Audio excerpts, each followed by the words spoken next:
baabujiin hawshiisa horta sina horta u haystaa fursad oo sina wuxuu u haystaa ma fursad qaldan ay u haystaa sina ugu fiican tahay horta waan horta baraha bulshada ku jiro caana oo qofku rabo la lan kara si waxaan maqlay waxay tahay lacag ku soo dhacdo kaarkaaga hadii baybalkaaga oo macnaha Nairobi meelaha kugu xirnaa ku xiro kan iyo wasaqdan dadkan ugu ladajah u tagin أنا مدام كمش وضع الدنيا كهوا وضع معناها وهل وضع وحضنا وضع ما كان سيك الأهواء شرعيا مركا لو زمان مركا مدوا حركة أساسية ما يشوف الدجنا أنتوا كتجي أصحاب هين أنتوا أجوري سومالي ده حد صوغ لي أنا واجي وحن كجدونين أنا ودنا سوري ما نهيسن قف عنا شغل ما نهيسن لكن هذا واحد مدة سيستم كي أنا مرمي يودوين ودك واجي صوغ أي مرة إني سحنايا أيضا مركز قف بالعادة أو أما سومالي حكيم هذا أما مالها حكيم قف بالعادة وحوجة أنا هرت بالعادة سلون الله تتكرر واحد لا هاي مال ضد بالعادة كنا اللي ما بكي إيمان waxaan dheega saaray Zaimo aniga train dheereeya saaran train markii la raaco dadka lama odan saar lacag baabaji markii waxaan maqalnay waxyaabihii mana xoogaa maartay maadaama dani waxaan u baahan uusan ahayn inuu asaga isdabiro asxaabtiisana si u caawiyaan oo baahiyaha gooniga oo caawiyaan laakiin taas waa qalad wadanka hadda aan joogno ama qaaradan ku nool Yurub ama adduunka soo shaqeeyba waxa lagu joogaa sharciga lacag haystaa laguma joogo basics soo dhiso saabi aan ku soo dhawaada barnaamijkeena la qabsiga qurbaha iyo Jarmalka xamartiya Ismaaciil Warfa oo kamid ah saaxiibada ku dhaqan dalkan Jarmalka Ismaaciil soo dhaw wadaba Zaim ayada ma santahay wadanka Jarmalka waa ku noolnahay Soomaali badan aan soo gashay waxa 10 sano ilaa 15 sano ugu dambeysay si fiican wadanka Jarmalka nooc badan oo leeyahay dabada isku jiraan Soomaalida sida caadiga bulshada lagu yaqaanay dad shaqaysto dad wax barto dad nolol caadi kale ku jiro dad kaam ku jiraan isku jirnaa si fiican wadankan Jarmalka xaaladaha sharciga isbedelo marba sharciga uu isbedelo qaxootiga iyo ajnabta iyo siyaasadda ay isbedesho noloshana way isbedeshaa marka hadba sidii marka ay marxaladda ay macnaha ay tahay environmentiga baan loo noolyahay bay ku xiratahay waxay ila warantaa warfaayo marka fiiriso Jarmalka waa ka duwan yahay Yurubta kale inuu kulul yahay dadkiisu aad bay aggressive u yihiin cabashada laga qabo wadanka aad bay u badan tahay ama sharciyada shaqada ama waxyaabo dadka cawdaan maxaa ku sababan lahayd kala duwanaanshaha waxa keenayo macnaha baad lagu nool yahay ee wadanka lagu nool yahay wadanka Germany waxa inta badan uu ku dhisan yahay siyaasad ahaan waa wadan laga shaqeysto wadan la isdaba taagan yahay macnaha qaabka loo sameeyo macnaha systemka ee sharciga ayaa wuxuu yahay qofka inuu shaqeysto haduusan shaqeysanana inuu qofka socialism wax la dhaho macnaha ku jiro oo macnaha sida macnaha qofka la caawiyo social ku jiro isla qofka marka la caawinayana wax barasho dheer ah loo diro shaqooyin la raadiyo marka qofkii mar walba inuu macnaha qof caafimaad qabo joogo waxna aan baranayn inuu iska joogo sida macnaha wadada ka jiro suuragal ma anagana marka wixii maanan baranin wax xisaabta maanan baranin sharci adag saasa keenaysa marka inaan macnaha dadka ay macnaha cawdaan dadka qaar ay maartay balwada yeeshaan waxba noocaas ama qootay marka maxay Soomaalidu uga duwan yihiin dad jooga kale saa oo ma cawdaan Soomaalida kaliya caabata marka in systemkan wadankan la qabsan waayaan maxay uga cawdaan maxaa ku gaar iyaga oo ay kaga duwan yihiin dadka kale oo soo guluutiga wadanka ku dhaqan waxa dabcan keenay anaga Soomaalida waxa u noolahay qaab dadkan qaab ay u nool yihiin anagu Soomaalida dhaqankeena iyo nolosheena waxay tahay inaan dad iska nool oo iska shaqeysto oo maartay aan wax xisaabtan iyo sharci inta badan aan soo arag dadyaabo waa dadyaabo macnaha nidaam iyo dawladda ka yimid oo qofka asaga shakhsiyadiisa uu macnaha wax walba ka hormarinayo marka taasa keenaysa macnaha inaan Soomaaliya aan caawino marka laga soo tago dhalinyarada ama dadka ka caawinaya social media ee Soomaalida ay qurba ay Jarmalka ku dhaqan aad u badan yihiin maanta waxaan arkaynay ninkii babaji ahaa dabcan aad garanayso dhahaya xaaladeeda halis bay ku jirtaa marka maxaa arinta ka fahamtay oo kaamkii waa liiga saaray iyo wax noocaas u lahaa marka maxaa leedahay babaji ku dhacay Zaimo wararka sida horta aan ku haayo iyo media marka aan indheeyay ninkaas dhalinyarada ah wadankaas uu soo galay qofka markuu wadanka soo galay dabcan qofku waa inuu isdhiibaa oo qofka uu kaam mas'alaha qaxootiga laga soo lagu qaabilo uu qofka iska dhiibaa qofka kadib waxa loo sameeyaa sharci waxaa la geenaya meel kaama halkaasi oo marka macnaha sisteemadaadi iyo interviewgii wixii aad macnaha ku marayso ninkaas dhalinyarada wadankaas usoo galay markii meeshii iska diiwaangeliyey oo wuxuu wadan ku joogi lahaa macnaha maaragtay loo sameeyey iyo adress loo sameeyey meesha macnaha la geeyey ee macnaha dowladda ay geeyey maalinkii la geeyay ugu dambeeyay la yiri meesha maxay tahay waa meel kaam ah oo sida wadanka markuu qof soo galo waxaa la geeyaa kaamkaas ku noolaanaysa ilaa sharci aad ka qaadatid oo kadibna guri aad ka raadsato ama shaqo iyo waxaad maaragtay uga baxdaa marka meeshii uu yimid sharcigii wixii baa loo sameeyey kadibna wuxuu la noolaa asxaab iyo qaraabo la noolaa hadda sida la sheegaya marka sharcigii wixii ka dhacay sharcigii soo cusboonaysiiyey wixii macnaha wadanka ku joogo maagay waxaa la yiri wadanka ma ka tirsanidba haddii kow waa inaa kasoo bilowdaa macnaha phase 1 marka taasi hadda waa hadda aragna waa صح laakiin cabashooyinka kalete waxa waaye hoose ee dadka media aan ku jirin iyo waxyaabaha dhaco markaa aragtid waad yaabaysaa macnaha Soomaalidu tuulooyin iyo magaalooyin waaweyn hoostooda la geeyaa aad bay u dhabsadaan tuulooyinka in la geeyo dadka magaalooyinka waaweyn dowladdu way ka ilaalisaa ma garan kara sababtaasi marka maxaa la gudboon qofka yani markii dowladdu ay meel kaama geyso kow horta haddaan ku horumaro qofka sababta horta loo geynayo horta gobolada waxay tahay magaalooyinka guryihi baa ciriiri ah waana qaali oo qofkii asaga shaqaysto isbixiyo asagii macnaha kirada iska bixiyo ma ahne dowladda waxa waa dad macnaha maarata boqolaal qof ah meel uma raadin karto xaraam mise guryo uma raadin karto صح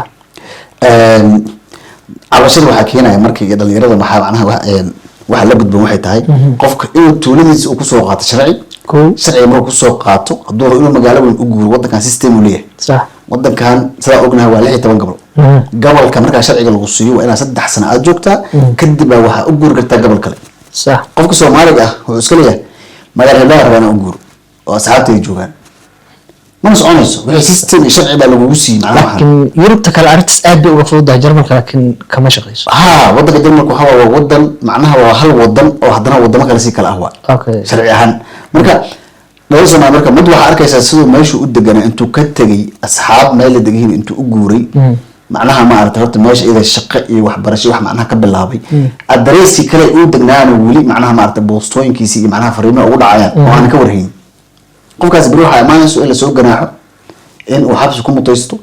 dhibaatada qofka marka meeshaas uu kala bilaabaya qofka asagoo wadankii dadka ka soo horeeyay iyo systemka aan ogaanin ayuu asay kaligiis wax ma aragtay wuxuu iska dhaqaaqay tilaabo marka systemkaas waa lahayd dadka maxaa talo sii lahayd marka dadka Soomaalida ama dhalinyarada ay jecel magaalooyin kale inay u guuraan Jarmalka nolol cusub ka bilaabaan iyagoo tuulo ku sugan ama kaam ku jira maxaa farsamo ah ama talo aad sidii jecel yihiin ku hirgelin karaan dabcan Soomaalida hadda soo galay anaga waageen waxaan kaga duwanayn anagu naga soo reemanaysan qof aan noo sheegmaan haysan laakiin haddana waxaad moodaa systemkii aan marnay iyo wadooyinka dadka waagaa soo galay ay mareen inay saxnaayeen ayagoo markaasi dadka ka caawiyo qaxootiga caawiyo wax walba tala maarta weydiin jiray hadda dadka Soomaalida ay soo galo qof saaxiibkiisa wadanka sharcigiisa waxba aan ka aqoonin oo iska shaqeysto ay wuxuu leeyahay meesha ka war ka soo guuriyay marka dhibaatada waxa keenay hay'adda marka qof aan macnaha wadankii sharcigiisa aan ka warhayn ayuu macnaha maaragtay wuxuu ka qaadanaa taladii oo qaldan dhow dambana taladeena maaragtay inay ka daba imaato oo lagu soo dhibaateeyo oo lagu soo ganaaxay macnaha gaaraysa la naftiisa ay macnaha galaafato marka qofku waxa rabaa hadduu guuraayo mase maaragtay shaqo meel ka bilaabay mase waxbarasho meel u aadayo mase wadanka ka baxayo safar xitaa aadayo dad waxaan aragnay sharciyada macnaha wadankan waxay tahay sharciga qofkan waxay tahay inuu qofka wadanka haddii uu macnaha sharciga qaxootigiisa 6 bil ka badan u maqnaan karin kuwa iska baxo dalka iska aad halkaas soo marnaado marka waxaa rabaa qofka inuu macnaha talo uu weydiiyo dadka wadanka sharciyiisa wax ka yaqaana ee Soomaalida ah ee turjubaanada ah ee maaragtay Soomaalida dadka u shaqeeyo mase inay hay'adaha dadka qaxootiga caawiyo inay macnaha talo ka qaataan maxaa kugu laga badnaa marka inta joogto wadankan oo qof soo galay la kulmaad aragtay dabcan taas waa waxa waaye waxyaabaha soo arkay laakiin waxa leeyahay waxay ahayd nin dhalinyaro ah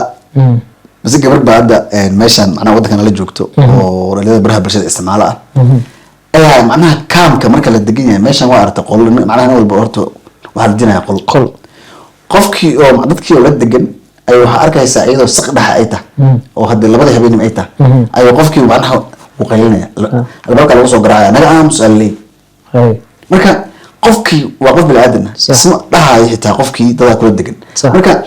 dhibaatooyinka wadankan aan ku aragnay waxyaabo la yaab lawa qof waxaan aragnay intuu maaragtay asagoo wadankii macnaha maaragtay ku nool oo maaragtay la caawinayo oo wadankii degan oo macnaha dadka wadanka iska ah ay u dul qaadanayaan asagii sameynaya wax kuwii wadanka u dhashay ma sameynayaan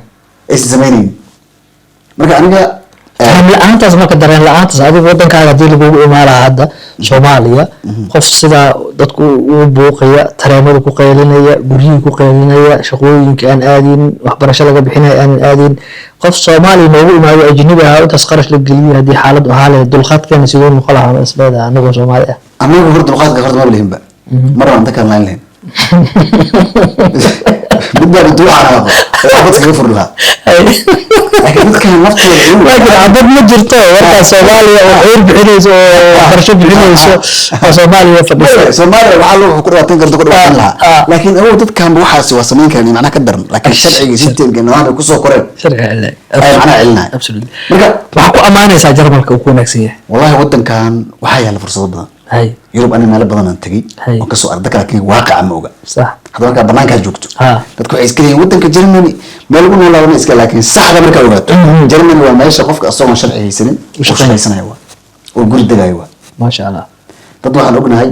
10 sano wadanka ku nool Soomaali ah oo sharci loo diiday shaqeysto reerahooda biisho reero guursaday reero samaystay marka yurta kale qofka asoo sharci lahayn shaqo iska dhaaf xitaa shaqooyinka xitaa volunteerka iska qabsa xitaa looma ogola ha marka wadanka Jarmalka qofka wuxuu haystaa fursad aad iyo aad u badan صح dawlad macnaha waa qaxootiga soo dhaweysmay aan jirin waxa hadda 10 sano ugu dambeysay shaqadan bilaabatay ayagana way u baahan yihiin shaqaale u baahan wadankan saa ognahay waxa ka jirto shaqaale yari ama labor shortage waxa la marka wadankii wuxuu ka faa'iideysanayaa dadkii wuxuu rabaa inuu dadkii macnaha maanta waxbarasho baro dadkii luqadihii baro oo dadkii maanta ay buuxiyaan shaqooyinka laakiin aniga Soomaaliya dama waxa arkaysaa tareenka dhexdiisa nin Soomaali oo saaran waa 10 saac habeenimo waa 4 habeenimo dadka shaqay wada kala hayaan nin walba hurda hayso gudaalay madaxa saalee ku Soomaaliya waxa arkaysaa oo macnaha ku hadlaa video call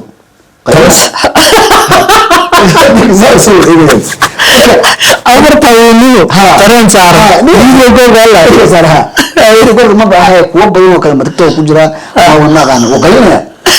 hadana waxa kama dawis caana dadkii hadii waxay fahmayaan wadaadii aan hoosta ka dhacsan gaad wayaabaysa marka ni wada kan la fursadaysana marka lama kala yaqaan anigu video kale hadii soo baahan oo garmaa wallahi marada la soo ilaha nigu waran wadanka waxyaabo badan oo wuxuu leeyahay dhaqan ahaan uu leeyahay macaad ahaan uu leeyihiin oo in la ixtiraamo ay tahay arinta telefoonka hadda sheegaysa in lagu hadlo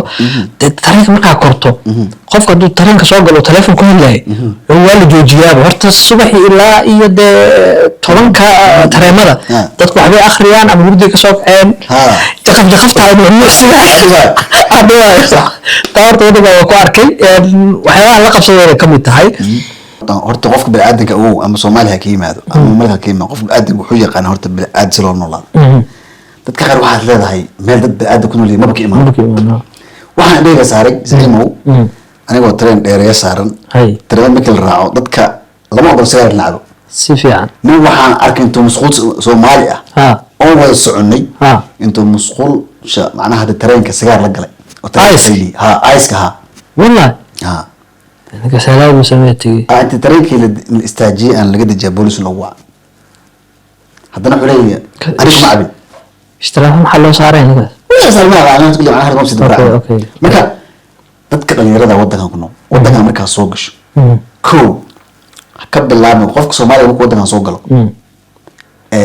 أصلا بوقه كفر. معنا معناها كينيس بعيدا كيمان. قفكو هدد الصب ما أنت كانك أقول تكتو. ama caawi amaagto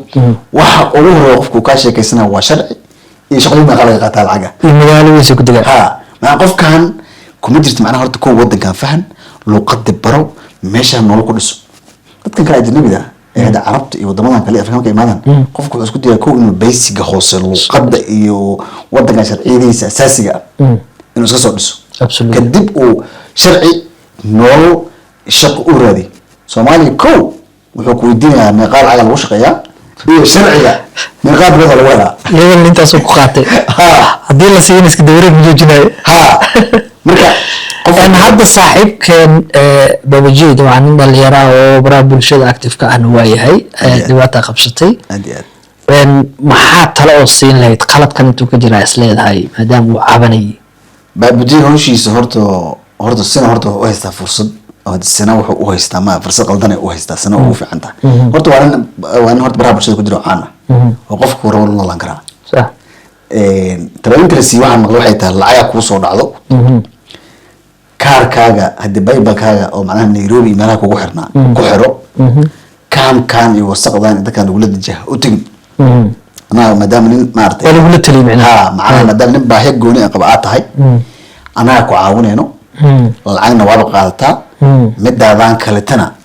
wadankan dalma hadda saa ognahay waagi hore lacagaa la siin jiray hadda kaaraa la isiiyaa maadaama ay sababtana ay tahay lacaga dadka ay diraan kaar maxaa wada kaar macnaha lacagtii macnaha meesha lacag cadaan lagaa siin jiray kaar waxaa lagu soo siinayaa 50 euro kala bixi karto waxa kalena ay tahay dukaamada kaga adeegin karto